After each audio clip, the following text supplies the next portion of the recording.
અટલાદરાની ગુલાબી વસાહતમાં ગંદકીનો કચરો, તંત્ર ક્યારે જાગશે?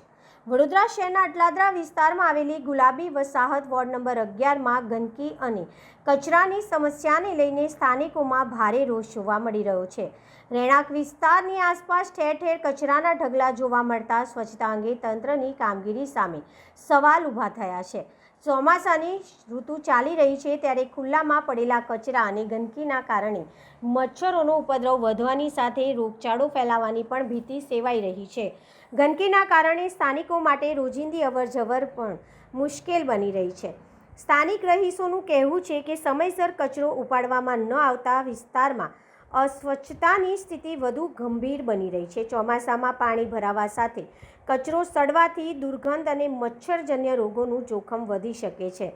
સ્થાનિકોએ વડોદરા મહાનગરપાલિકા તંત્ર સમક્ષ તાત્કાલિક સફાઈ કરાવવા, કચરાના ઢગલા દૂર કરવા તેમજ નિયમિત સફાઈ વ્યવસ્થા સુનિશ્ચિત કરવાની માંગ કરી છે.